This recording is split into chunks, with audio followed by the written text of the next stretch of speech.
a presentar también a Moisés Gutiérrez.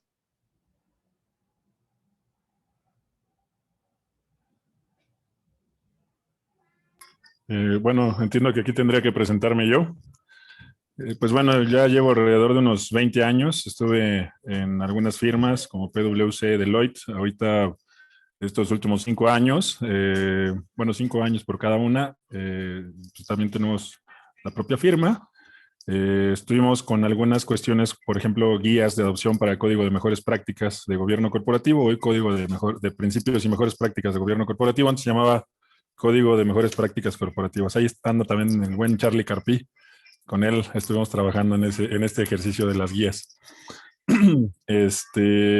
También me tocó coordinar un esfuerzo para dar en 7 universidades el diplomado de gobierno corporativo. Hoy está situado con el ITAM. También doy cátedra en el ITAM, en el ACFE, más o menos alrededor de 7, de estos 15 años que les hablo de profesión, entre 7 y 10 proyectos por año. Entonces, pues ya me ha tocado ver algunas industrias, algunos proyectos. También en la parte del COSO 2013, PwC le toca coordinar los esfuerzos para amalgamar todas las actualizaciones. Este COSO es el 1, el que lleva la parte de controles y procesos. Me tocó hacer toda la penetración dentro de la firma de este ejercicio del COSO 2013, miembro de las instituciones que ven abajo, ¿no? Del IMAI, del ACFE, del Colegio de Contadores, de las comisiones también del CCE. Es un gusto y pues a sus órdenes. Muy bien, pues empezamos, Moisés, por favor.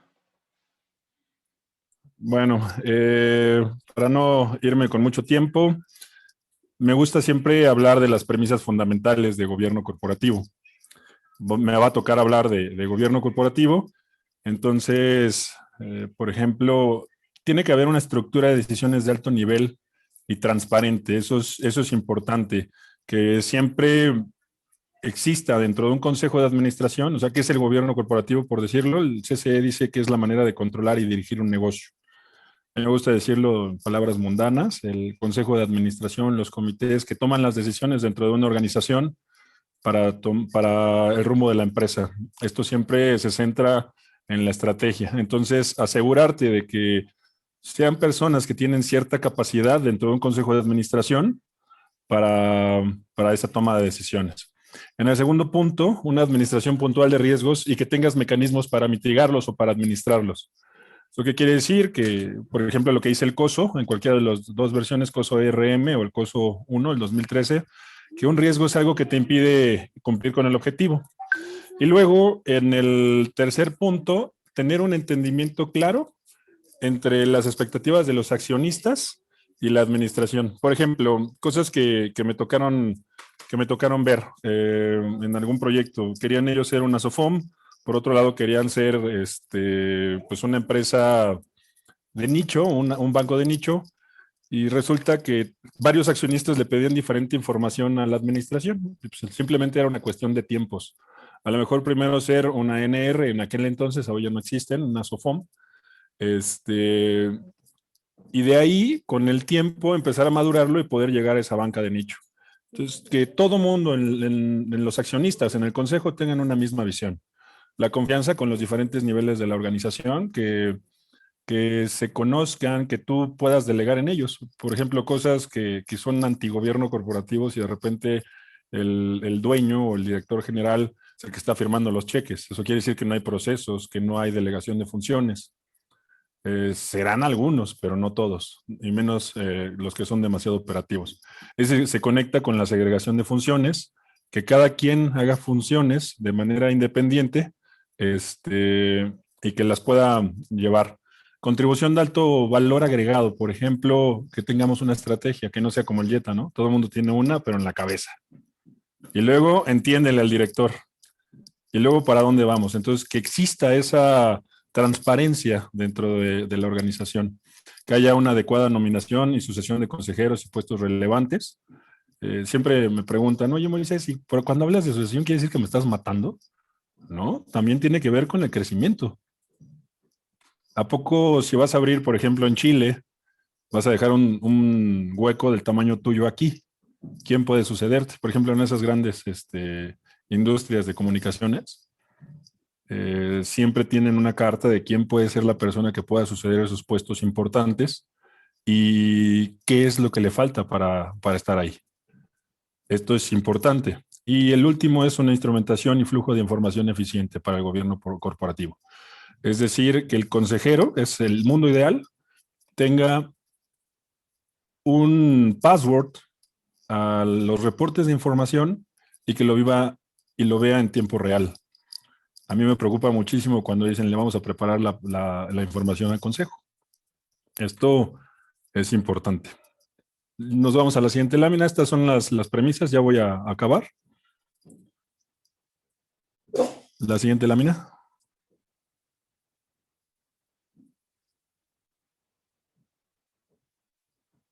Me gusta siempre plantear este modelo para tener una visión rápida del gobierno corporativo. Aquí hay una línea en medio que no se alcanza a visualizar mucho, pero esa línea quiere decir que separa la estrategia, la parte amarilla del lado izquierdo, de la operación.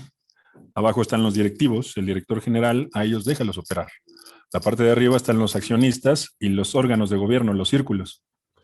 Ese consejo puede ser de riesgos, de prácticas societarias, por tomar el ejemplo de la bolsa, el de auditoría, el de riesgos no es necesario.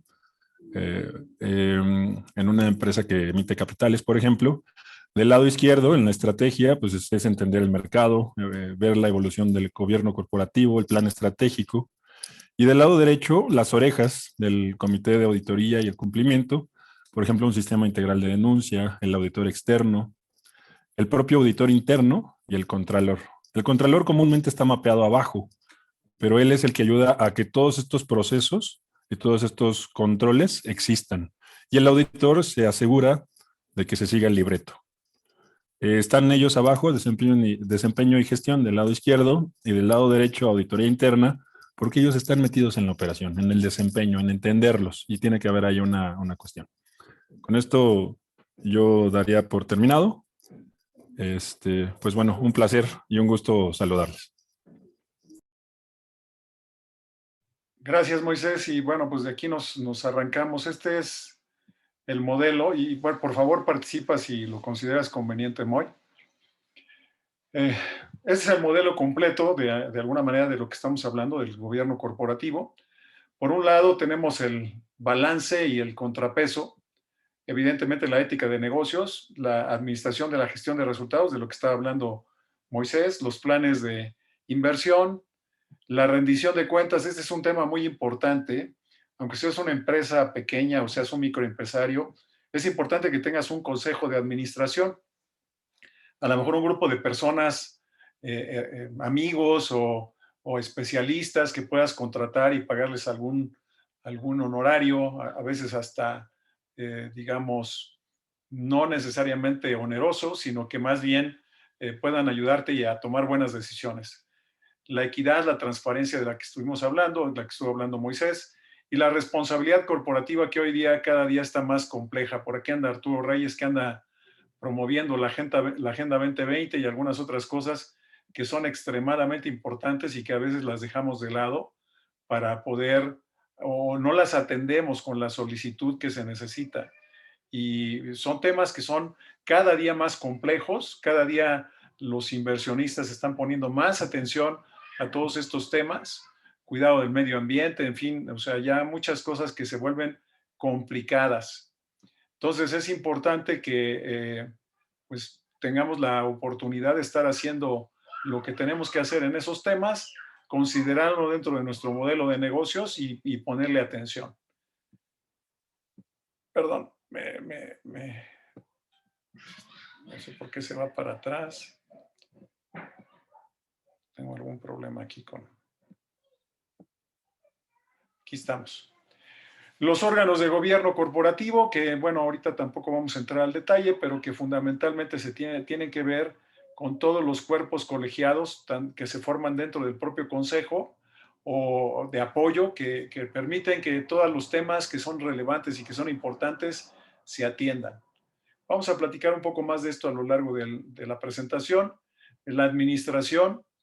Y aquí quiero hacer un paréntesis para comentar, en la primera etapa, en la primera parte de lo que estamos hablando, lo que vamos a hablar Moisés y yo, es la parte técnica dura, por decirlo de alguna manera. Es la parte en donde vamos a platicar de los temas que son necesarios para implementar, las herramientas, los instrumentos, las situaciones. Y en la segunda parte vamos a hablar mucho de cómo hacemos para que todo lo que se planea aquí, todo lo que se está previendo aquí, verdaderamente se aterrice hasta la última de las consecuencias y con el último de los colaboradores. Pero de momento ahorita estamos viendo la parte técnica, la parte en donde tenemos que estar platicando de las iniciativas, de las metodologías y de todos los apoyos necesarios para llevar a cabo este plan. Para esto, primero tendríamos que entender una buena definición de control interno. Y esa definición de control interno tiene muchos asegúnes y muchas interpretaciones. Pero para efectos del deber ser, según el COSO, el control interno no es otra cosa más que asegurarnos de que todas las cosas caminen y estén dirigidas a cumplir los objetivos institucionales, entendiendo por objetivos institucionales todo tipo de cosas, todo tipo de temas. Es decir, cuáles son los objetivos, cuál es la misión, cuál es la visión, que todo eso esté siempre en el radar. ¿Cuáles son las iniciativas estratégicas que queremos aterrizar y cómo las vamos a hacer? Y detrás de eso se va formando el control interno para asegurar que eso verdaderamente se cumpla. Ese es el principal propósito del control interno. Que si, por ejemplo, la asamblea, el consejo de administración toman determinaciones respecto al rumbo de la empresa o al rumbo de la organización, eso se vuelva una realidad, eso suceda en la práctica. Entonces, tiene tres objetivos ya, ahora hablando del propio control interno, el propio COSO, y el primero es el cumplimiento de estas estrategias institucionales de las que estamos hablando, que verdaderamente se cumplan. El segundo propósito es que los reportes financieros reflejen una realidad, que no sea algo que estemos haciendo alegremente o que no tenga una salvedad o un respaldo real de lo que estamos haciendo. Y el tercero es que las operaciones se hagan con eficiencia y eficacia, es decir, que tengamos una eficiencia operativa tal que seamos extremadamente eficaces en cumplir todo lo que nos está pidiendo la organización. En este tiempo en donde nos hemos ido a trabajar a casa, pues han sucedido muchos cambios y muchas cosas han tenido que entrar a jugar un papel importante. Tenemos que hacer, por ejemplo, también un buen análisis de riesgos. ¿Para qué? Para que también estemos completos. Déjeme centrarme en esta lámina, que es muy importante. Es una definición propia de lo que es el compliance y que básicamente dice lo siguiente: asegurar que todas las personas, ¿y quiénes son todas las personas? Pues todos los que colaboran con la empresa, pero no solamente ellos, sino inclusive algunas personas que también están relacionadas con la organización, como proveedores, como clientes, como terceros interesados, la propia autoridad fiscal, en fin, todas las personas, y que todo el mundo cumpla con todas sus responsabilidades de resultados, eso es importante, de gestión de riesgos, que es un poco de lo que yo estaba empezando a hablar, que fundamentalmente es considerar todo lo que nos puede salir mal. Un riesgo para efectos de este modelo es todo aquello que me puede desviar del cumplimiento de los objetivos. Entonces tenemos que hacer un análisis concienzudo de todo lo que pueda pasar en relación con eso. ¿Qué me puede salir mal? ¿Qué cosas pueden venir a intervenir? Voy a poner un ejemplo dramático. Pocas empresas tenían dentro de su esquema de riesgos esta pandemia que estamos viviendo. Ese no es el problema. El problema es que no han actualizado sus riesgos. El problema es que no han actualizado su modelo de control interno, ni siquiera sus objetivos. Están esperando que suceda un milagro y que volvamos a la normalidad en breve. Pues evidentemente eso no va a pasar. Entonces tenemos que movernos ágilmente para tomar esta nueva situación que se nos está presentando y poder hacer lo que necesitamos hacer. También considerando aspectos legales, que por supuesto es la parte más importante, el compliance legal y normativo, toda la parte operativa, todas las metas y propósitos que nos pongamos como institución, de productos, de ventas, de todo lo que se requiere, de desempeño, por supuesto, y de información para todos los que están involucrados, tanto internas como externamente, en tiempo y forma, como bien dicen los abogados, que todo esto se cumpla como debe de ser. Ahora, ¿qué tenemos que hacer? Pues diseñar nuestro modelo, tomar esas iniciativas estratégicas, a ponerles la estructura, no solamente desde el punto de vista operativo, no solamente desde el punto de vista personal, sino la estructura de control interno que me va a permitir poder hacerlo. En esta parte estamos previniendo que de alguna manera las cosas se vayan por donde queremos que se vayan. Luego lo tenemos que estar midiendo en una forma sistemática y permanente para poder asegurar que vamos avanzando en la ruta correcta. Aquí estamos ya en etapa de monitoreo. Y empezar a comparar resultados, no solamente contra lo esperado, sino contra mejores prácticas o contra mi competencia o entre departamentos o entre áreas para estar seguro que vamos caminando en la ruta completa. Y por último, valorar, vamos a revisar sistemática y periódicamente qué es lo que diseñamos originalmente y en dónde estamos parados, qué cosas tenemos que mejorar y qué cosas tenemos que corregir. Para que esto se lleve a cabo, necesitamos que se cumplan estos factores críticos de éxito.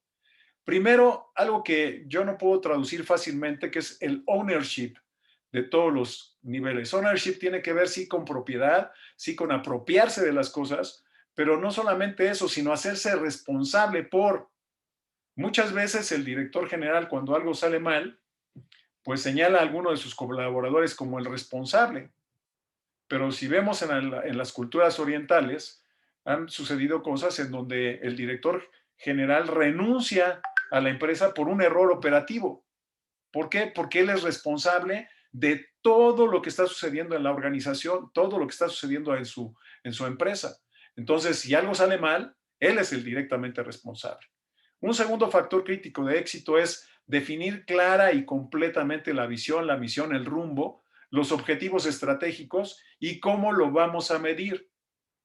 Y también identificar, por supuesto, todas las leyes y regulaciones aplicables. Todo esto lo vamos a ir metiendo al modelo de compliance y esto lo vamos a traducir un poco más adelante en acciones concretas. También es importante identificar los valores clave y la alineación del personal.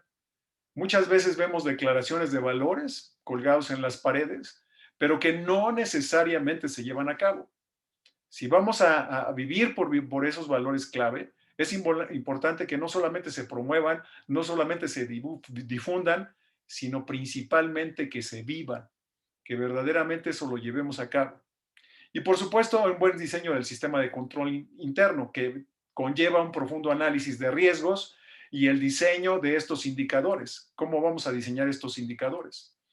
El análisis de riesgos de fraude, que especialmente en áreas sensibles, que es indispensable en todos los niveles y con el apoyo de especialistas. Y si existe el área de auditoría interna o tenemos a alguien que se encargue del control, pues participando directamente en esto. Con esto voy a dejar mi presentación y ahora, si me permiten, Francisco, si quieres compartir tu presentación. Si Claro. tienen algún comentario o alguna duda, les vamos a agradecer que nos los empiecen a enviar por el chat para en la medida de lo posible irlo resolviendo sobre la marcha. Y si no, bueno, pues seguimos adelante.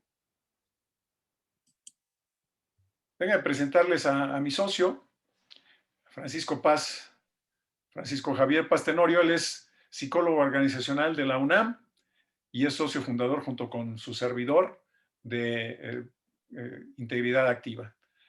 Ha sido director general de TEDECA, o más bien es director general de TEDECA, y en más de 40 años de experiencia ha desempeñado diversos cargos a nivel directivo, tanto en la administración pública como en la iniciativa privada.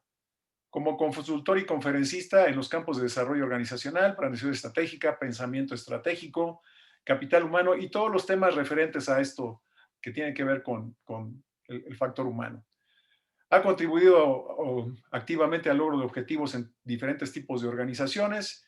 Ha sido profesor en temas relacionados con planeación estratégica, gestión de capital humano y desarrollo organizacional en varias universidades y es autor de varios libros somos coautores de Compliance Behavior y entre otros títulos que ha sacado a la luz. A nivel internacional también ha sido consultor en varias organizaciones, entre otros la ONU, la INTOSAI y también para la Fundación Alemana para el Desarrollo Internacional. Así que, Francisco, adelante, es tuyo el auditorio. Muchas gracias, José Manuel. Pues bueno, vamos a entrar en este tema. José Manuel nos pone una lámina muy interesante que es la definición de compliance. Dice asegurar que todas las personas de todas las áreas cumplan con todas las responsabilidades legales, normativas, de operación, de desempeño y de información en tiempo y forma. Es más fácil decirlo que hacerlo.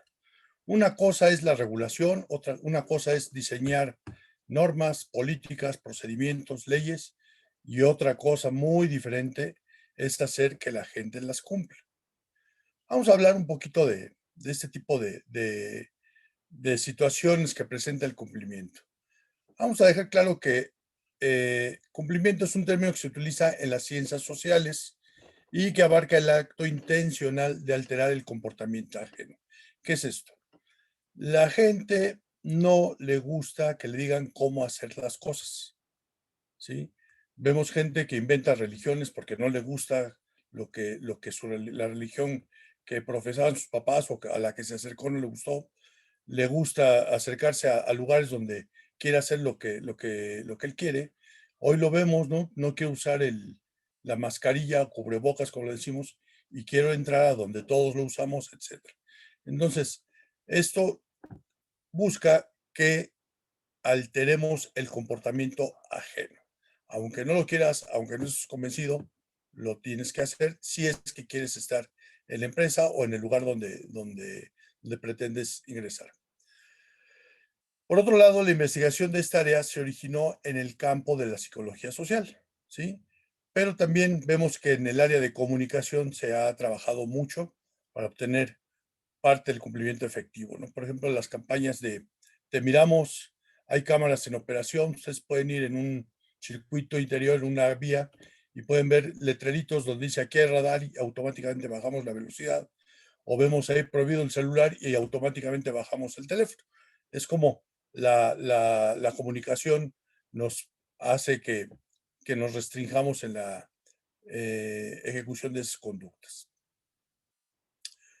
Por otro lado, dice, mientras que la persuasión se centra en las actitudes y creencias, el cumplimiento efectivo se centra en el comportamiento. ¿Qué es esto? No nos importa si entiende el por qué tiene que cambiar su comportamiento, no nos interesa si está convencido. Simplemente tiene que cambiar su conducta. Ahora, vemos que en la obtención del comportamiento se produce siempre que una persona induce intencionalmente a otra persona a hacer algo que de otro modo no habría hecho. Vamos a poner un ejemplo de actualidad. Yo llevo mi cubrebocas en el bolsillo y quiero entrar a un supermercado, ¿sí? Si nadie me dice nada, yo voy a entrar sin cubrebocas al supermercado. Pero si está el personal de vigilancia y me dice, tiene que ponerse el cubrebocas o la mascarilla, en ese momento la voy a poner si es que quiero entrar. O puedo alegar que tengo estampitas, que soy inmoral, soy inmortal, etc. Pero alguien me va a decir que tengo que cumplir con ese requisito, si no, no puedo ingresar. De otra forma, nadie me lo dice, igual entro y ni me percato que no lo traigo. Aquí tenemos que ver que el cumplimiento y la persuasión están relacionados, sin embargo, no son lo mismo, no son lo mismo. No, cuando hacemos que la gente cumpla, no la estamos persuadiendo. A veces hasta es una obligación. Los cambios de actitudes y creencias a menudo son el objetivo de la persuasión. Esto es, cambio mi forma de pensar, cambio mi disposición para hacer, que es lo que es una actitud, ¿sí? La obtención del cumplimiento busca solamente cambiar el comportamiento de una persona. Lo voy a hacer más explícito con un ejemplo más adelante. No es necesario cambiar la actitud o las creencias de la persona para lograr el cumplimiento. Aquí simplemente a veces una sanción, una orden, hace que la gente cumpla. Nada más que hay que ver dónde se quedó la cabeza de la persona. Si se quedó en la conciencia del cumplimiento o simplemente en la evasión de la sanción. Vamos a ver aquí. Tenemos un control de velocidad, tenemos señalamientos que nos dice que hay un radar, que tenemos cierta velocidad que tenemos. Yo puedo ser el Checo Pérez y puedo traer un auto que puedo conducir a 350 kilómetros por hora en la carretera de Querétaro, ¿sí? Y a lo lejos veo esta estación de control de velocidad. ¿Qué es lo que hago? Cuando yo veo la estación de control de velocidad, lo primero que hago es bajar la velocidad y pasar el control de velocidad a la velocidad permitida, ¿sí? Y más adelante, en cuanto pierdo de vista en el retrovisor el control, vuelvo a acelerar. Cumplí con la norma de seguridad mientras estaba la autoridad ahí. Pero mientras no está presente, yo sigo acelerando a velocidades que no están permitidas. ¿Qué pasa? El que yo haya bajado la velocidad es simplemente porque estoy evadiendo la sanción. No estoy siendo consciente de que esos límites de velocidad me exponen en igual a la gente que es muy ducha para manejar, a los que tienen un vehículo con ciertas medidas de seguridad, etc. No soy consciente de la responsabilidad que traigo en mi auto, ya sea de mi vida, de la vida de quienes me acompañan o de la vida de quienes se pueden cruzar en mi camino. Simple y sencillamente lo que estoy haciendo es tratar de evitar una sanción. Las normas de seguridad en la velocidad en carretera y todo esto buscan precisamente que no se pierdan vidas. Y el término y el concepto de vida es lo que menos traigo en la conciencia en ese momento, pero sí me duele más que me sancionen por una exceso de velocidad. Bien, dicho esto, podríamos decir que hay un efecto que se llama el Dunning-Kruger, que nos dice que a mayor confianza, ¿sí? Es porque no tenemos experiencia ni conocimiento en un campo. Y esto es interesante porque mucha gente cuando no conoce, pues es más confiada, ¿no? A ver, muévele a ver qué pasa, ¿no? Dicen que por ahí hay quienes no les gustan las instrucciones, pues prefieren armar las cosas sin instrucciones, luego moverle a ver qué pasó. Ya que no funciona, entonces nos regresamos a las instrucciones a ver qué pasó. Entonces vemos aquí la curva de confianza que de repente va disminuyendo. ¿Qué es lo que sucede? Que esta es la conciencia del riesgo. Entre más consciente soy del riesgo, mi confianza va a disminuir. ¿Por qué? Porque no soy competente para manejar el riesgo. Cuando no soy competente, soy ignorante del riesgo, pues 100% de confianza. Pues tú pásale, no pasa nada, etcétera. A medida que voy conociendo el riesgo, mi competencia y mi conciencia son incipientes. Voy midiendo el riesgo, voy siendo consciente del riesgo y entonces soy más precavido en mi conducta. Hasta el momento en que mi conciencia y mi competencia son las requeridas para manejar el riesgo. En ese momento mi confianza y mi conocimiento están equilibrados, ¿sí? Entonces, en la medida que desconozco, voy a ser más confiado, voy a hablar con más confianza, voy a decir cosas que a lo mejor la gente que conoce del tema va a abrir los ojos. Vemos gente en este tipo de situaciones que no se fija ni siquiera en lo que está diciendo, ¿no? Vamos a ver qué características tienen estas personas. Podemos decir que cuanto menos sabemos, más creemos saber. Eso es importantísimo. Hay mucha gente que te puede disertar sobre temas que en su vida ha visto, pero tiene una opinión muy valiosa, ¿no? Es un sesgo cognitivo según el cual las personas con menos habilidades, capacidades y conocimientos tienden a sobreestimar esas mismas habilidades, capacidades y conocimientos y sobre todo en otras personas. Como resultado, estas personas son de convertirse en ultracrepidianos, gente que opina de todo lo que escucha sin tener idea, pero pensando que sabe mucho más que los demás. Y no estoy hablando de las mañaneras.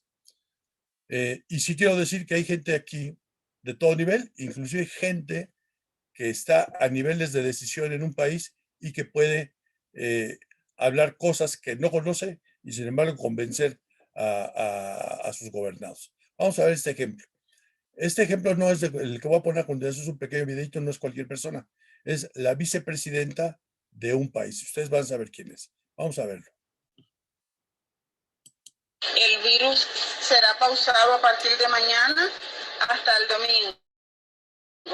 O sea que estás libre, pues puedes salir a la calle, no vas a tener problema de contagio ni nada, porque ellos firmaron convenio con ese virus.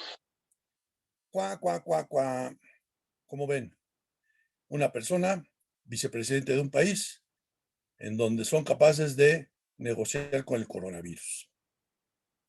Sin palabras, ¿verdad? Pueden opinar en el chat si quieren. Bien. ¿A dónde nos lleva esto? Nos lleva precisamente a la definición de compliance behavior, en donde nosotros buscamos precisamente una definición que nos puede decir que este concepto de conducta de cumplimiento, en otras palabras, que las personas apeguen su comportamiento a los lineamientos y directrices que marcan la normatividad y entorno regulatorio de una organización. Bueno, eso no es muy diferente a lo que nos expuso José Manuel. Si vemos la segunda parte, nos dice, ayudándoles a desarrollar su racionalidad para que no solo cambien su comportamiento, sino también su forma de pensar. Y aquí quiero hacer una acotación muy importante. La gente, sobre todo en multitudes, no razona, reacciona. Y eso no quiere decir que haya entendido el riesgo, que haya entendido el peligro. Vamos a ver un poquito de esto. Esto también es a consecuencia de nuestros virus, nos ha dado muchas anécdotas. Vamos a ver esto. Le hicimos una atenta invitación al alcalde de aquí de Zitácuaro. Nos tomó el pelo. Se le hizo una invitación a las 12:30. No vino, señores. Se le volvió a tomar una invitación por la tarde y no vino, señores. Entonces, ¿de qué se trata? ¿Somos sus tontos o no? Sí. No, señores. No. La gente reacciona, no razona, no entiende el riesgo. No, sobre todo cuando hay un colectivo, el razonamiento se vuelve más complicado. Le hicimos. Y ya con esto. Bien. Si trasladamos esto a la organización, vemos 3 tipos de comportamiento en relación al cumplimiento de la organización. Hay estudios donde si vemos esta campana de Gauss, hay una proporción en donde vemos que siempre cumplidos y deshonestos son más o menos un 20%. Por el otro lado, en el lado verde, vemos que los siempre honestos y cumplidos son otro 20%. ¿Sí? Y en medio tenemos a gente que se va a comportar de acuerdo a las circunstancias, que llega a ser hasta un 60%. ¿Sí? Que dependiendo de los controles, de las sanciones, de la impunidad, etcétera, va a definir su comportamiento. Este es un área virgen para compliance behavior, para la conducta de comportamiento, para buscar los comportamientos deseados. Vamos a ver este videito, a ver qué entendemos aquí.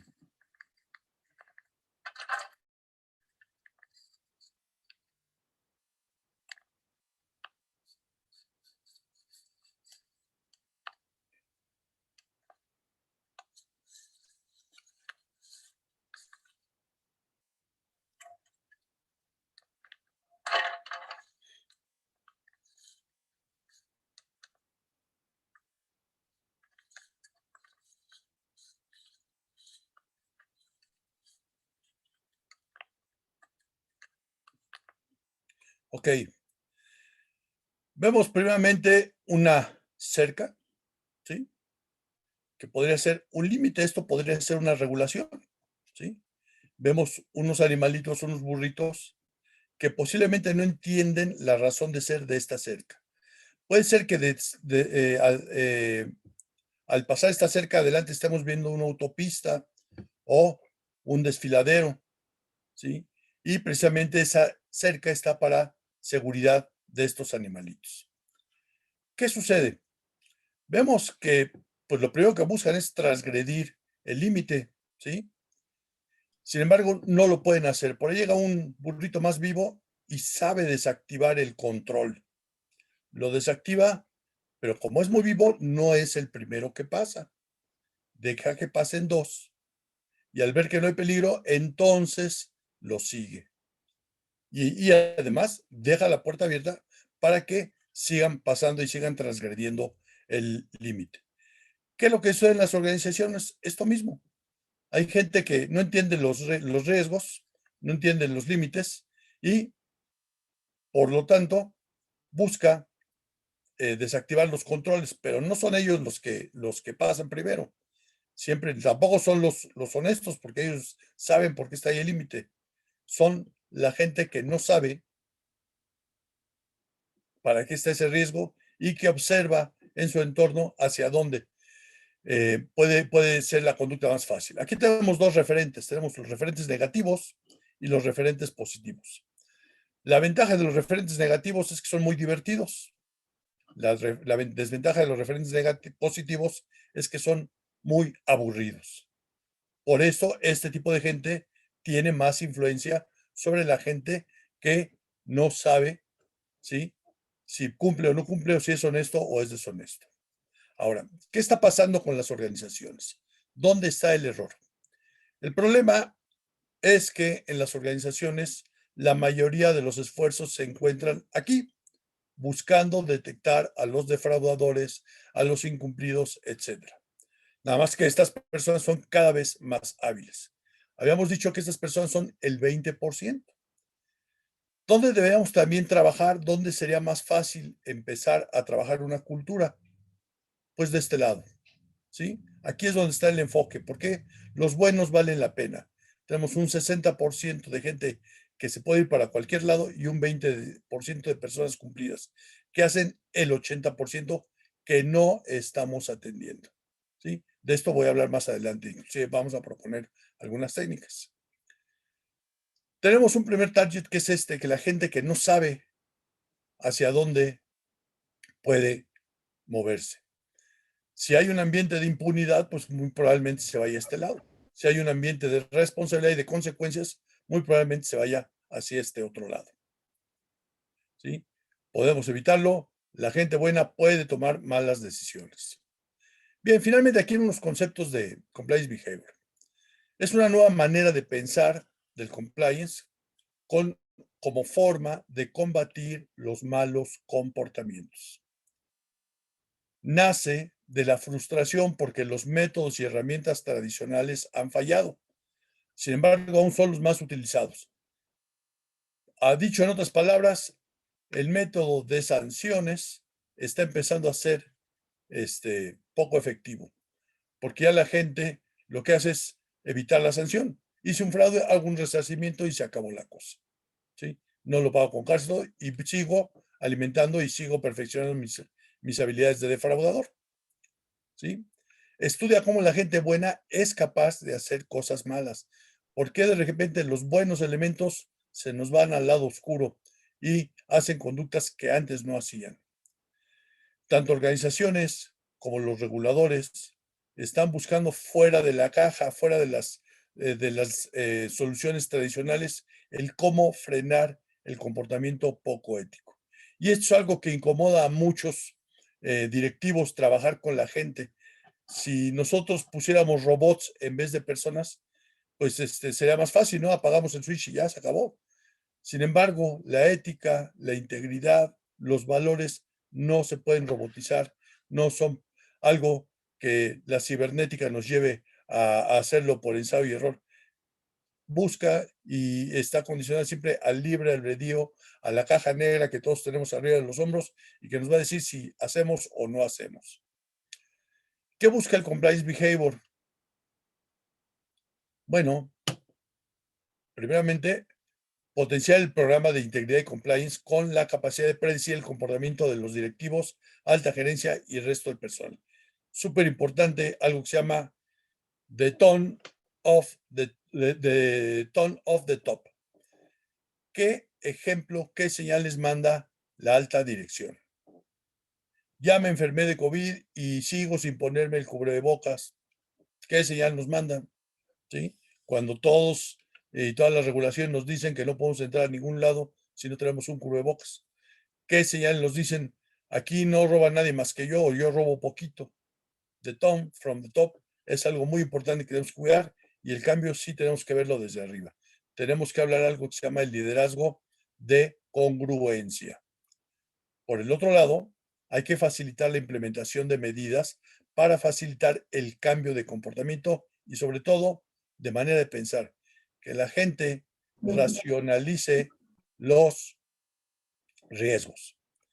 Y en esto la tecnología nos puede ayudar muchísimo, ¿no? Podríamos poner algunos ejemplos más adelante. ¿Cuáles son las primeras creencias que deben de cambiar en el compliance behavior? Pues la primera, todos lo hacen. ¿Por qué lo hacen? Pues por la sencilla razón de que si lo hago no pasa nada. Vivimos en un ambiente de impunidad, vivimos en un ambiente en donde la ley se hace a modo, la regulación se hace a modo. Y si no la entendemos, pues cambiamos la ley. Cambiamos la ley, que es más sencillo que cambiar el comportamiento. Entonces tenemos dos premisas que tenemos que hacer. Primero, tenemos que ver que no todos lo hacen, lo hace el 20% de la organización. Segundo, que hay un 60% potencialmente, ¿sí?, que lo puede hacer. Y tercero, tenemos que vivir y tener un sistema de consecuencias en la organización. Algo tiene que suceder en la organización para que la gente desaliente ese tipo de comportamientos. Porque si no, el fraude nos va ganando. Muchos conocen el triángulo del fraude, pero también ya salió el diamante del fraude. Y fíjense cómo aquí nos llevan ventaja. Primero, el incentivo, cada vez los incentivos son mayores. Hoy vivimos una situación en donde la economía no es la mejor, entonces los ingresos han bajado y los gastos siguen, si no iguales, muy probablemente han crecido. Entonces hay un incentivo muy importante para hacer fraude, ¿no? Si encontramos dinero, si encontramos forma fácil, a esto se le llama oportunidad. Si encontramos la oportunidad, muy probablemente hagamos algo que nos permita satisfacer ese tipo de necesidades. Por el otro lado, la gente, los defraudadores, están perfeccionando sus formas, sus metodologías de fraude. Están aprendiendo muy rápido, están haciéndolo muy rápido y están divulgando, así como el burrito de la tranca, la forma de hacer el fraude. La capacidad es ahora algo que se está dando. Y no hablemos solamente de cómo lo está haciendo, se están reproduciendo, ya son generaciones de personas que hacen fraude, ya son dinastías de defraudadores, de los que tienen 23 casas y pueden participar en licitaciones, licitan y no pasa nada, ¿verdad? Aunque entreguen productos de mala calidad.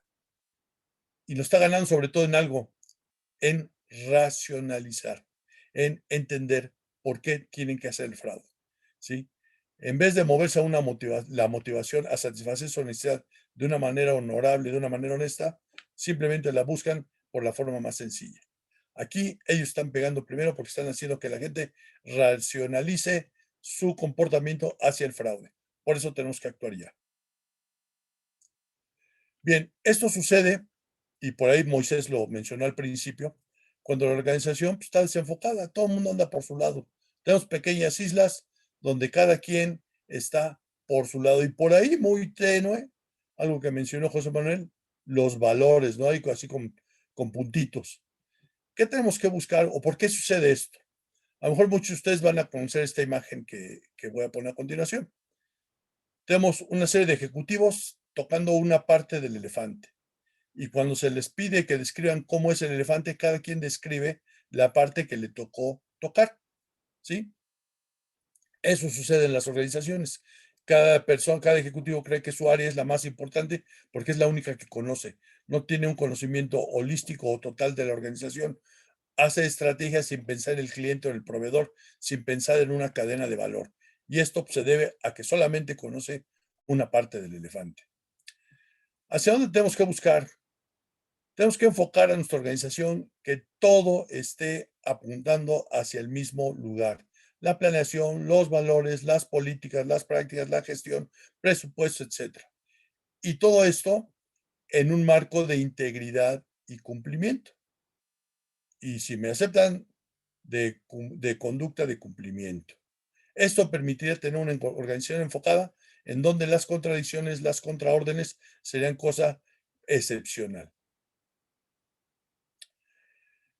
Debemos entender que el compliance behavior o la conducta de cumplimiento debe ser parte del comportamiento organizacional. Y ojalá aquí esté gente de recursos humanos. Si no, por favor, invítenlos a que se suban a este barco. La gente de recursos humanos tiene que estar en este proceso, tiene que estar siendo parte de estos procesos. Cuando vemos lo que es la conducta organizacional, vemos que tiene ciertos elementos en la ecuación. Primero, la motivación, tanto de la gente como de la organización. La gente tiene necesidades y la organización tiene sus necesidades. La motivación es moverse a buscar la satisfacción de estas necesidades. Si la gente no encuentra un sueldo adecuado para satisfacer sus necesidades, lo va a buscar por otro lado. Ojalá lo buscara trabajando más, pero a veces lo busca precisamente en el fraude. La organización tiene motivaciones. Hay que ver hacia dónde y cómo la está buscando. Tenemos por el otro lado la competencia. Hablemos, si damos competencia, de cómo es, de qué son capaces de hacer, la capacidad de hacer, en qué somos capaces, ¿sí? Porque ahí también es fraude el que seamos incompetentes en un puesto donde no tenemos las competencias. Y finalmente, la dirección. Si la organización no es capaz de establecer el rumbo, la gente de la organización lo va a establecer y puede ser que lo lleve a un lugar donde no necesariamente los accionistas, el consejo, los dueños quieran llegar. En la organización, esto a veces no se da porque no hay confianza. Se administra a base de la desconfianza. Los controles se ponen por desconfianza. Y lo que tenemos que trabajar es trabajar en un esquema en donde nosotros confiemos en el que tenemos antes de nosotros y después de nosotros. ¿Cómo se hace? Lo mencionó José Manuel al principio. Compartir los valores, que no sean valores de cartoncito, que no sean valores que nos dan la bienvenida en la organización y entra uno en la organización y eso no se vive, no se ve. Hay que compartirlos, hay que entenderlos, hay que comunicarlos, hay que establecer una semántica compartida en donde entendamos lo mismo. Segundo, la integridad. No aceptar conflicto de valores, ¿sí? O soy honesto o soy leal a ciegas, como se dice por ahí.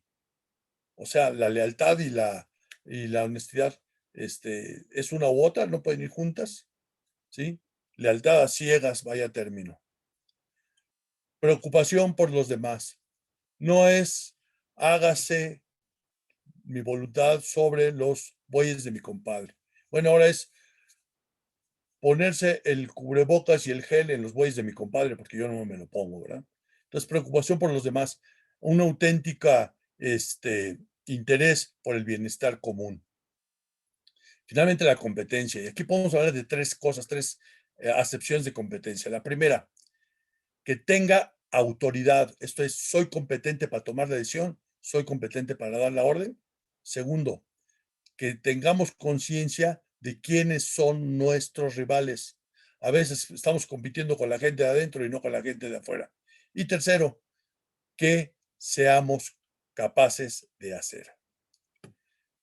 Y finalmente, la responsabilidad, que haya consecuencias, que se responda por nuestros actos, por las decisiones, por los rumbos que se han tomado.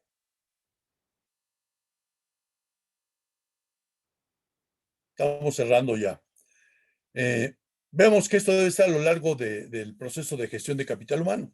Desde que atraemos al talento, perdón, se me movió aquí,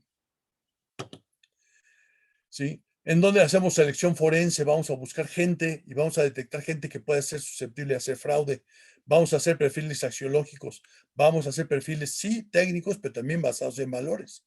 Vamos a integrarlos a la empresa, vamos a hablarles de los beneficios, vamos a hablarles de todos la Disneylandia a la que han llegado, pero debemos hablar de los riesgos, vamos a hablar de los valores, vamos a hacer que entiendan los valores desde el principio, ¿sí? Además de todos los requisitos técnicos que estamos pidiendo.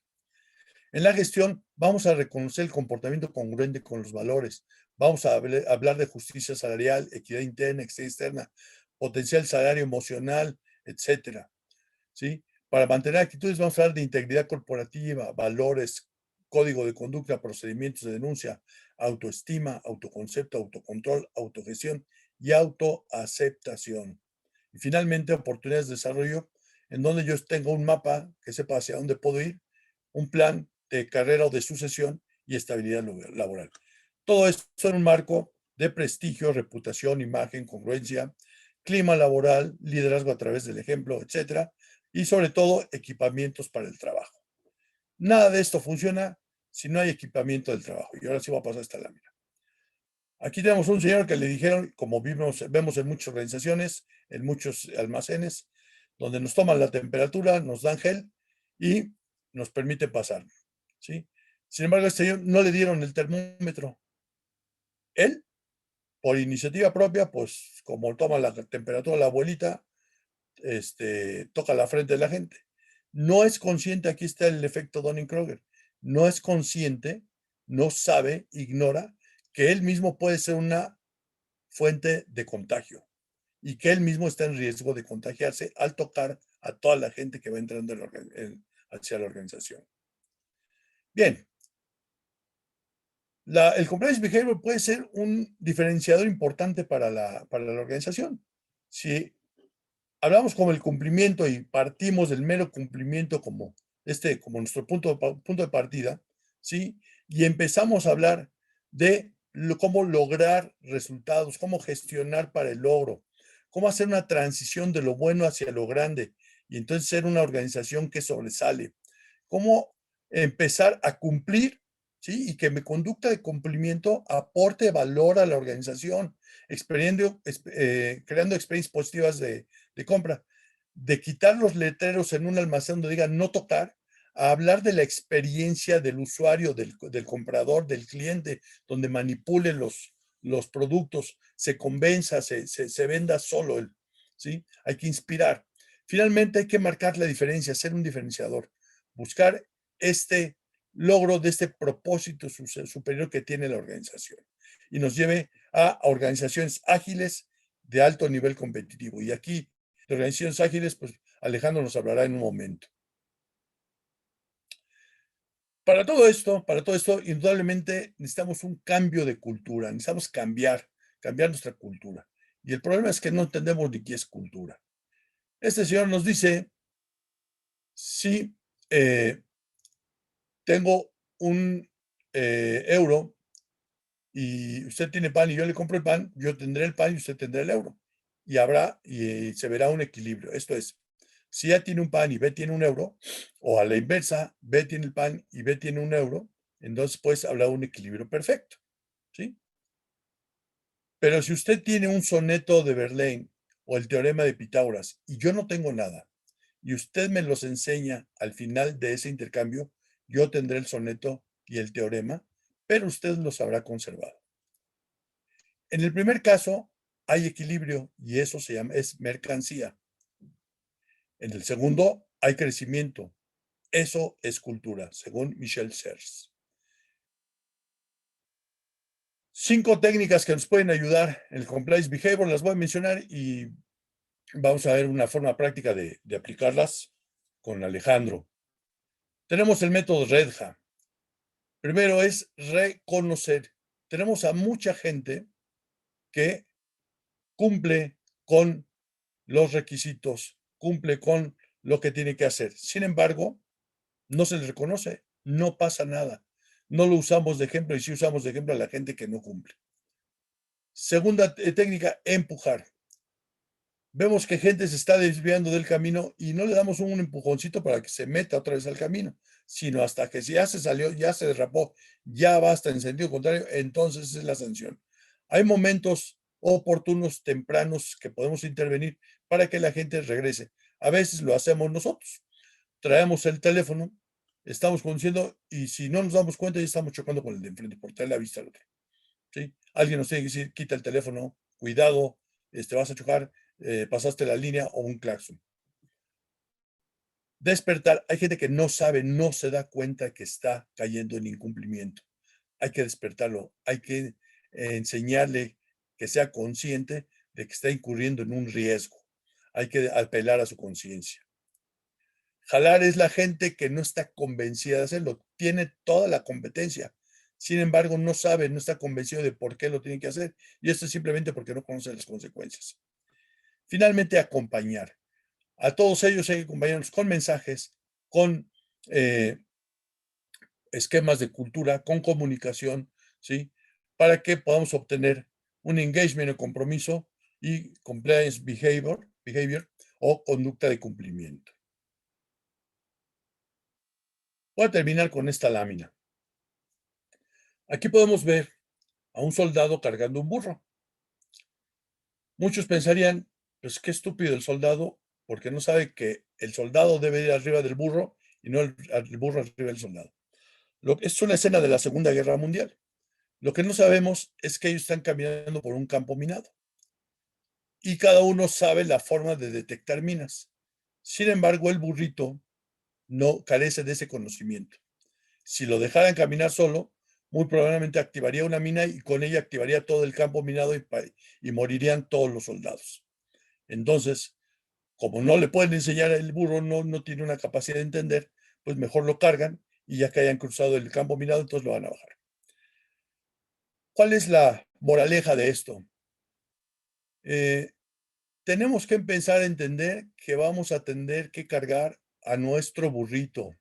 Gente que no quiere entender, gente que no sabe, gente que no se quiere preparar, gente que no quiere ser consciente del riesgo, gente que no quiere participar, gente que no quiere complicarse la vida y quiere hacerlo de la manera fácil. Entonces, estimados amigos, pues hagámonos a la idea que a lo mejor no tenemos que cargar un burro, a lo mejor pueden ser más de uno. Muchas gracias y con esto termino.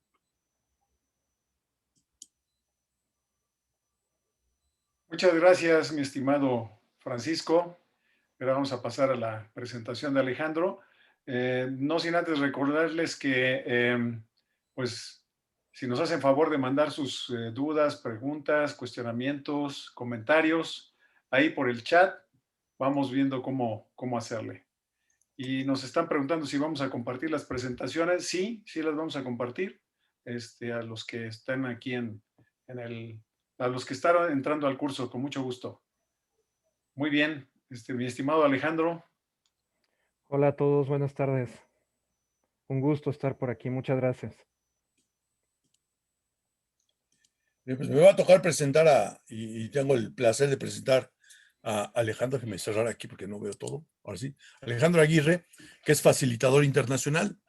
Él tiene una sólida experiencia profesional de más de 20 años en los cuales ha trabajado con equipos diversos en las ramas del sector privado, iniciativas nacionales e internacionales de la banca, tecnología informática, consultoría y recursos humanos, así como en ciertos proyectos para el sector gobierno. Actualmente colabora en el área de tecnología para dos renombradas empresas globales. También es facilitador certificado internacional de Management 3.0, Boom Enter Training y Collaboration Superpowers. Entonces, dejo con ustedes a Alejandro Aguirre. Adelante, Alejandro. Muchas gracias. Gracias, Francisco, por la presentación. José Manuel, Moisés, por la oportunidad de estar aquí. Gracias a toda la audiencia, un honor. Y también quisiera brevemente destacar la presencia de alguien aquí en la audiencia, que es mi gran maestra. Ella se llama Karene Delgado y es mi mamá. Mamá, muy honrado de que estés aquí. Un beso. Bueno, pues gracias. Dicho esto, voy a comenzar con esta presentación y todo lo que ahorita hemos escuchado que es tan relevante, es muy importante que lo llevemos a la realidad. ¿Qué sería de este mundo y qué sería de de toda organización y de todo individuo si nosotros fuéramos gente que practica un comportamiento de cumplimiento, una conducta de cumplimiento? Entonces está obviamente muy relacionada la teoría con la práctica.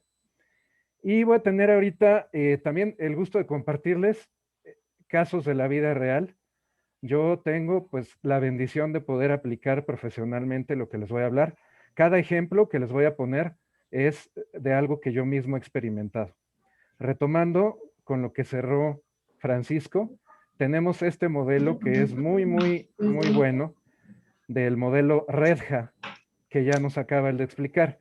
Y voy a mostrar cómo a través de al menos una práctica podemos llevar a esto a aterrizarlo en la vida real y en cualquier industria. Y pues de inmediato podemos pensar, ¿cómo lo puedo hacer? Sí es posible. Y les voy a presentar este modelo aquí y les voy a pedir que me disculpen. Voy a mencionar algunas palabras en inglés porque muchos conceptos tienen su origen en ese idioma y no todas las veces la traducción al español refleja el concepto exacto. Entonces, este modelo que estamos viendo, que es muy compatible con Compliance Behavior, se llama The Ultimate Agile Mindsets. Y es de este año, no es siquiera del año pasado, que como lo he comentado en otros foros, el año pasado lo que sucedió no fue una época de cambios, sino ya estamos en un cambio de época. Simplemente ahorita todos nos conectamos a través del Zoom, desde donde quiera que estemos, cuando antes todo esto requería una logística para poder hacerlo presencial. Y todo ha cambiado. Es muy importante que estemos actualizados y que veamos cómo la conducta de cumplimiento la podemos hacer hoy. Y mencionaba también Francisco el tema de ser ágiles. Actualmente hay un movimiento a nivel mundial de la cultura de la agilidad. Y la agilidad no se refiere al término de que pueda yo hacer una sentadilla más rápido que el vecino, sino se refiere a toda una cultura de trabajo que se desarrolló por un equipo de pues gente muy destacada de desarrollo de software hace 20 años. Y está teniendo mucho auge en la actualidad. Muchas empresas a nivel mundial están adquiriendo esa cultura. Y como vemos, también tengo aquí un sello de compliance, porque este modelo nos permite llevar a la vida real el cambio, ya sea para ese esquema ágil, para la conducta de cumplimiento o en cualquier industria. Entonces, ¿cómo puedo yo hacerlo? A través de un mindset, una mentalidad, una nueva forma de pensar de una organización que se llama Management 3.0, que está centrada en prácticas de cambio, de innovación y de liderazgo. Pero después sucede que el año pasado nos enfrentamos a la pandemia y a estar trabajando desde casa o desde donde quiera que estemos virtualmente. Y si nosotros somos, tanto a nivel individual como a nivel organización, gente que quiere hacer algo extraordinario, como vimos en la lámina que nos mostró también, bueno, desde lo que dijeron Moisés y José Manuel, y nos mostró Francisco, de lograr algo de manera sostenible, no solo cumplir por cumplir, tenemos que superar el límite de lo que es algo ordinario. Y para mí la diferencia es muy sencilla. Lo extraordinario es porque tiene el concepto extra. Pero ¿cómo podemos dar un extra en esta época? El logotipo del círculo negro que tiene una S en medio es de otra organización mundial que se llama Collaboration Superpowers, que dota de herramientas virtuales y de prácticas de primer mundo, que ya se consolidaron a través de gente que tenía muchos años trabajando con empresas totalmente 100% remoto. ¿Y cómo podemos hacer que todo esto sea un boom hoy, en el 2021? Pues está esta empresa que se llama Boom y que hace el engranaje de las otras dos, además de que añade prácticas adicionales. Entonces, continuando, esta es una lámina que les podría yo decir que está fresquecita porque la utilicé ayer precisamente. Ahorita que estamos bueno, ya en febrero, se están haciendo los cortes de revisión del desempeño del año pasado y nos decía Francisco que reconocer nos habla de que es muy importante que realmente haya una recompensa, un reconocimiento del buen trabajo de los colaboradores y de la gente que hace bien las cosas. Esta es una práctica de Boom, es una lámina que se llama Personal Super Chat y esta lámina contiene un resumen de las mejores prácticas aplicadas por cada colaborador directo el año pasado. Entonces yo lo que hice fue, este colaborador va a transicionar, va a cambiar a otro equipo de trabajo y les voy a hacer un resumen muy breve. Parte de lo que hicimos el año pasado, digo, él estuvo en mi equipo directamente conmigo. Ven ahí que tiene como un antifaz, estoy guardando su identidad secreta, tiene ahí su nombre encubierto por confidencialidad. Pero obviamente lo que estamos viendo es que hace una analogía esta lámina a una descripción como de los superpoderes de un personaje ficticio. Sin embargo, es una manera actual muy entretenida que biológicamente está comprobado que si nosotros despejamos el cerebro, somos más productivos. Y el simple hecho de llevar dinámicas, como dicen por ahí, a grandes problemas requieren grandes soluciones. Entonces, la pandemia, que es una época nueva, requiere nuevas herramientas. Entonces, la presentación consiste en que hicimos también un estudio con base científico de la personalidad de cada colaborador basada en el estudio de Myers-Briggs. Es un test psicológico con un tino muy, muy alto y en este caso le aparece la personalidad de, según ese test, de logista. Y coincidentemente, en otra dinámica, él había propuesto que la responsabilidad fuera una fortaleza que quisiera él aportar al equipo, que en inglés le llamamos accountability, y que pudiera permearse como cultura de nuestra área. Entonces, esto se vio sustentado por el hecho de que el resultado que arrojó ese test, como dice aquí, dice que un logista es un individuo práctico y orientado a los hechos ¿qué dice ahí? Cuya fiabilidad no se puede dudar. Entonces, no es coincidencia que él proponga que en el área exista la responsabilidad, que en el test arroje que es una persona confiable y que además en su desempeño eso se identificó. También podemos nosotros ver cuáles son sus motivadores, algo muy importante, como dijo ahorita Francisco, del comportamiento organizacional. Tenemos que empezar por cada individuo. ¿Qué nos motiva a levantarnos? ¿Por qué hoy nos levantamos y nos conectamos a este evento, a este curso? Todos tenemos motivadores. En este caso, él tiene la libertad y las relaciones laborales. ¿Cómo podemos saberlo? Con estas prácticas. Aumentó de nivel en varias disciplinas o competencias de la agilidad, elaborar épicas e historias de usuario, licitación de requerimientos, herramientas de modelado. Pude destacar, reconociéndolo ante su nuevo jefe, que él tuvo ese progreso y que además había cambiado de rol. Antes él trabajaba conmigo como Quality Assurance Lead, líder de pruebas. Ahora, el año pasado estuvo como analista de negocio. Eso lo hace alguien que es confiable. Y también trabajamos el tema de la marca personal y los desafíos que tiene en el año. Es una herramienta muy completa, no nos da tiempo de ver el detalle, pero a lo que voy es que la usé para reconocer el buen trabajo de todo un año de este colaborador ante su nuevo jefe. Ahora, empujar.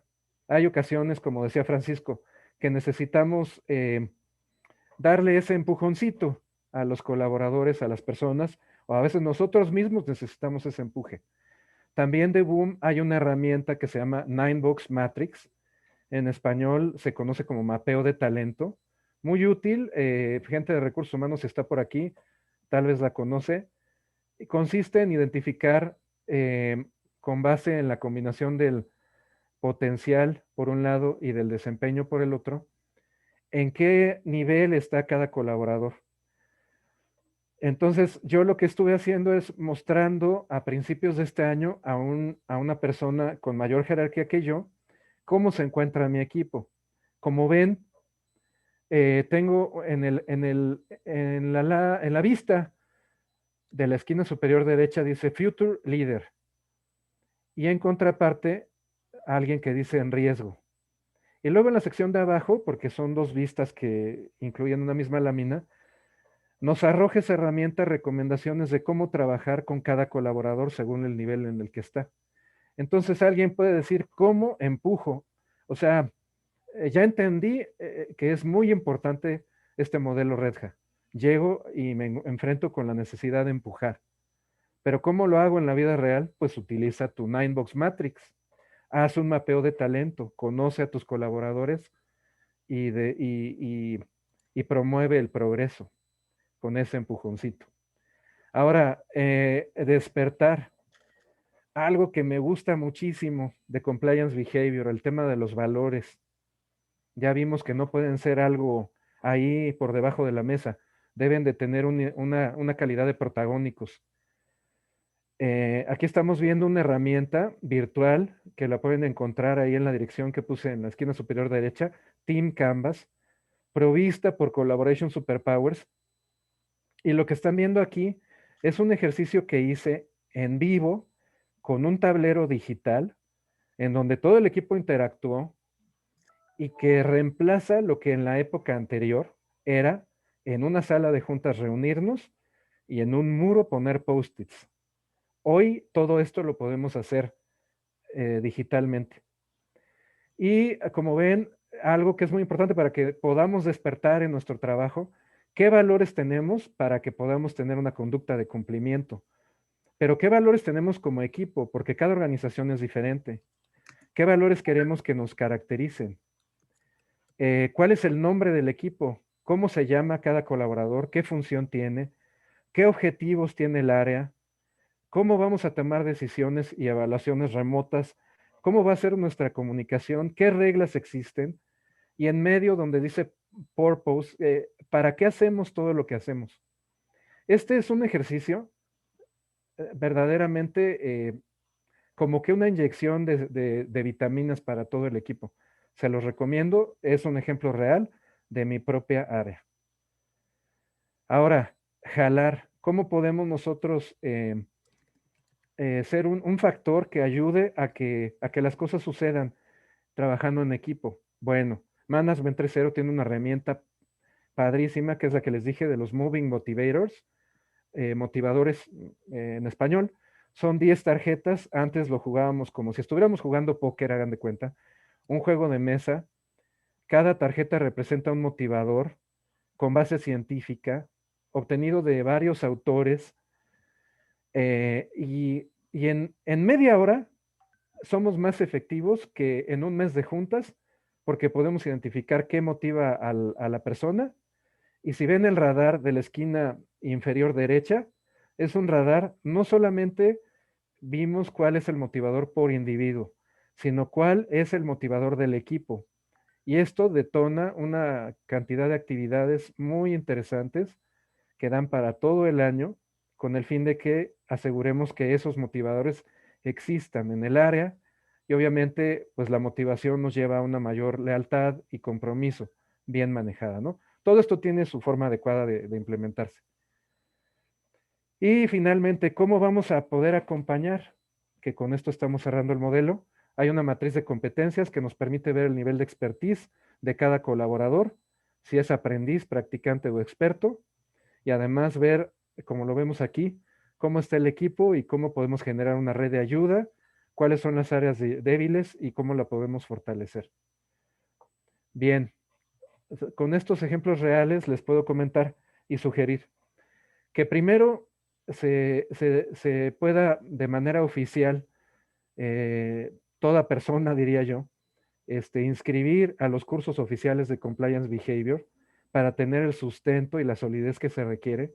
Y si alguien quiere profundizar, hay todo un camino de conocimiento, se llama The Ultimate Learning Path, para conocer estas herramientas y aplicarlas en la vida real. Pues bien, con esto concluyo. Quien esté interesado a través de José Manuel, de Francisco, de Moisés o de un servidor, en conocer más de estas prácticas, con mucho gusto. Pues muchas gracias, José Manuel, gracias, Francisco, Moisés. Gracias a ti, Alex, muchas gracias. Bueno, déjenme, vamos a pasar a la parte de preguntas y respuestas, pero antes de hacer eso, solamente quiero hacer un breve cierre de lo que vimos. Compliance Behavior tiene que ver con dos aspectos.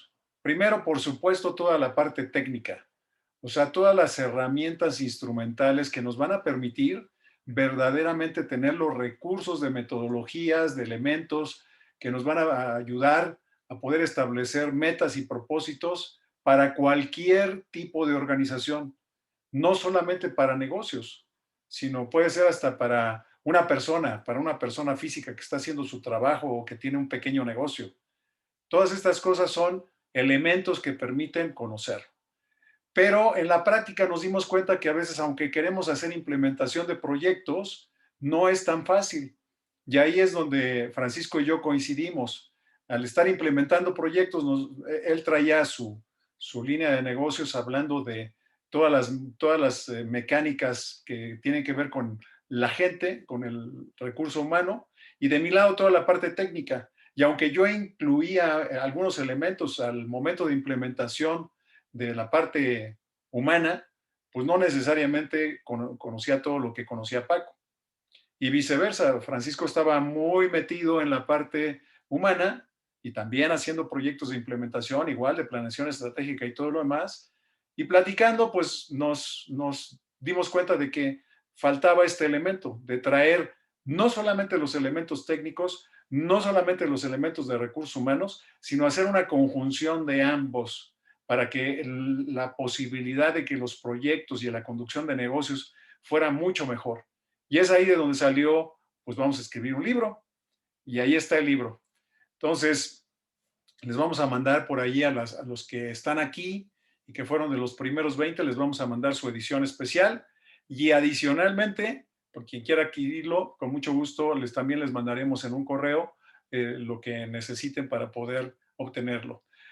Por último, vamos a tener un programa de capacitación ya detallada de cada uno de los elementos que les haremos hacer llegar, si ustedes están de acuerdo, a través del correo. Les agradeceríamos que yo les voy a mandar la confirmación de esto y ustedes si nos pueden contestar para poderlos considerar.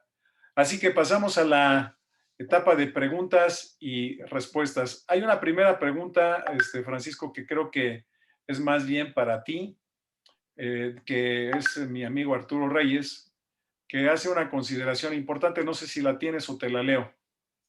Me quieres leer porque yo había ubicado otra que pensé que también me tocaban, pero si me la lees, por favor. Dice, yo tengo una hipótesis, estoy de acuerdo que la persona no les gusta que lo controlen, y a lo mejor no todas, pero hay muchas que sí quieren. Y por ende las empresas están confirmadas o están conformadas por personas y por ello también quisieran cumplir. O sea, hay algunas que no quieren, pero hay muchas que sí quieren. Sí, esas que no quieren, acuérdense que está en el 20% rojito y las que sí quieren están en el 20% verde. Hay que atender a las dos, hay que atender a la gente que no quiere cumplir, ya sea convenciéndola o muchas veces hay que separarlos. Muchas veces hay que hace más daño a una persona así porque alguna razón tiene para no querer cumplir, algo le está sucediendo. Y hay que poner mucha atención a la gente del medio, a la gente que no sabe para dónde jalar. Entonces, comparto perfectamente esto. Sí, hay gente que cumple y hay gente que no cumple. El problema es que en compliance todos estamos sobre los que no cumplen y estamos descuidando a ese 80% que potencialmente puede llegar a ser cumplido y honesto. Entonces, hagamos un programa integral. Ya Alejandro nos puso una muestra sobre cómo atender a toda esta población. No solo a perseguir delincuentes, sino también a buscar referentes positivos. Dejemos de tener a los malos elementos como referentes, porque entonces lo único que pasa es que estamos poniendo comportamientos que queremos evitar y lo estamos reforzando. Vamos a buscar y vamos a reforzar los comportamientos que queremos. No sé si con eso quedaría contestada la pregunta, José Manuel. Supongo que sí. Ahora también Arturo pregunta que le pregunten al auditor interno si es competente va a describir todo el elefante. Debería.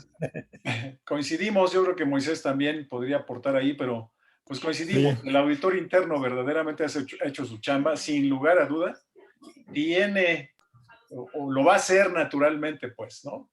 Y si no lo hace naturalmente, hay algún problema con su conocimiento o con su trabajo como auditor interno. A mí me gustaría poner un ejemplo de esa campana de Gauss, cuando se jalan del lado izquierdo, cuando se jalan del lado derecho. Estábamos en un proyecto, en un ente de gobierno, y pues resulta que de repente analizando la información, la papelería, que a lo mejor en una empresa no es tan oneroso, a veces en las dependencias de gobierno sí es bastante oneroso esa cuenta, y resulta que tenía temporalidad, y la temporalidad era por ahí de julio, junio, agosto. Y de repente empezamos a notar que pues de repente las personas les gustaba llevarse pues eso porque iban a empezar las clases de sus hijos y pues no lo veían como incorrecto. De repente se hizo una campaña de comunicación importante en donde solamente pusimos, ¿sabías que llevarte la papelería o cualquier objeto de la dependencia es corrupción? Por esto, por aquello y por demás. O sea, dar los argumentos de por qué se puede convertir en una corrupción. Porque al final del día son enseres para que tú hagas tu trabajo y no son cosas para uso personal. Eso, después de esa campaña, empezó a bajar de manera dramatical para el próximo año toda esa temporalidad del uso de la papelería. A eso es a lo que se refiere Paco, o bueno, Francisco. Bueno, Paco, si no, si no. Paco también. Es a lo que se refiere. O sea, de alguna manera tú haces consciente a todos que esa actitud que tú estás tomando está fuera de los valores de la dependencia. Y hay que concientizar en algunas situaciones. En otras, pues tendrá que haber sanciones. Gracias por el espacio. Esther nos dice que ese es un problema grande, el que no se sancione y que solo quede en una llamada de atención. Y entonces al no sancionar, le indicas que haga lo que haga, no va a pasar nada. Yo diría que eso es parcialmente correcto, porque lo que hemos ido aprendiendo con compliance behavior es que en la medida que tú promueves las buenas prácticas de ejecución, ese 60% normalmente sí se va inclinando hacia el lado positivo. Sí, por supuesto hay que controlar el ambiente y coincido contigo de que sí se necesita hacer, pero yo creo que sí hay salvación, digamos, ¿no? O sea, sí se puede hacer, todo depende de cómo estés llevando el proceso. Ahora, dice aquí Armando de la Llata. Déjame agregar algo, por favor, José Manuel, ahí. Sí.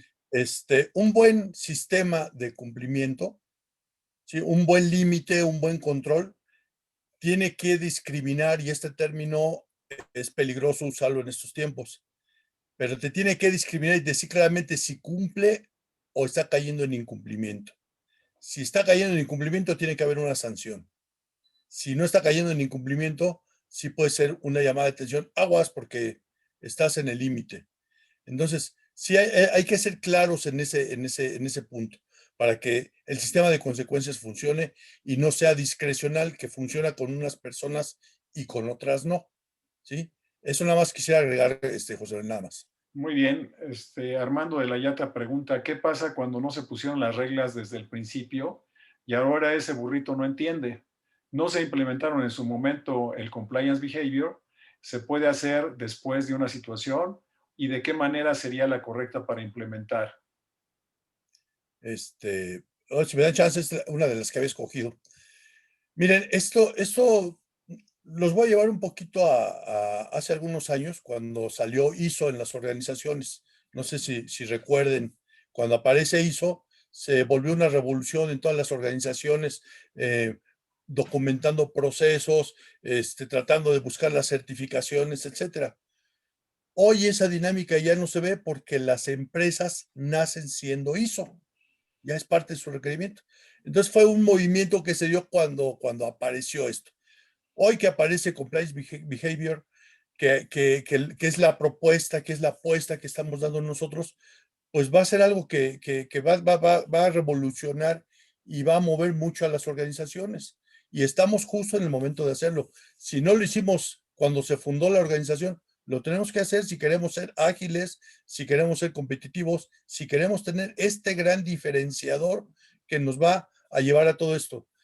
Vean ustedes cómo el no tener una conducta de cumplimiento pues puede tumbar candidaturas. Por ahí tenemos un candidato a gobernador que por no cumplir puede ser que se le frustre esto, ¿no? Entonces el cliente, el usuario, el contribuyente te va a cobrar la falta de ética, honestidad, congruencia, etcétera. Entonces, ¿cuándo es el mejor momento? Pues es como cuando dices me quiero casar pero no sé cuándo, pues cuando dices que sí, man.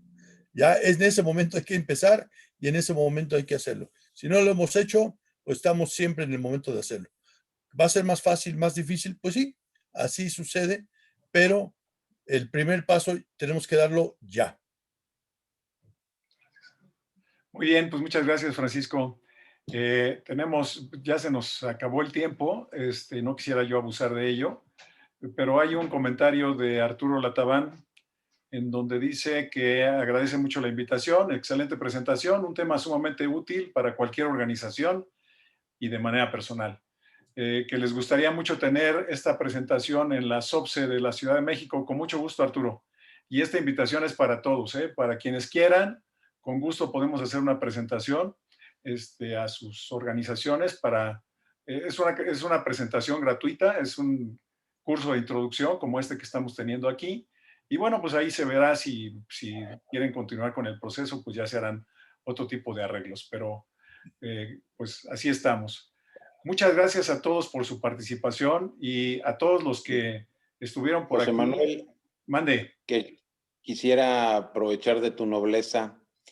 Vamos a estar también, José Manuel, el 2 de marzo, con el Colegio de Irapuato y con la Cámara de Canacinta de Irapuato, y estamos vinculando a la región centro-occidente del Colegio de Contadores Públicos, donde está Guadalajara, Morelia, Querétaro, Celaya, San Luis, Puerto Vallarta, para dar un tema que en un principio era el gobierno corporativo para las pymes, pero yo que ya tuve oportunidad en alguna ocasión con José Manuel y con Paco de verlos en la Universidad Anáhuac del Sur, lo invité para que refuerce lo que es el sector empresas, que está pues no muy bien constituido, porque para los que sean contadores en este foro, se han ido más a la parte fiscal.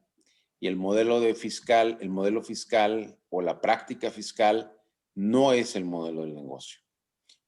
Es uno de tantos objetivos de cumplimiento que debe tener el modelo de negocio. Pero hoy pareciera ser que la oferta de nuestro instituto está más enfocada a la parte contributiva de seguridad social, Infonavit y todos los esquemas que ahora se han venido de nuevas regulaciones en estos últimos 2 años. Y es el foro que hoy por hoy se utilizan, pero ya hemos tocado base con un consejero nacional de una de estas cámaras y nos ha dicho quien no conoce sus costos, no conoce su modelo de negocio. La práctica fiscal no es el modelo de negocio. Queremos algo que multiplique, que sume, que robustezca los modelos de negocios de las empresas.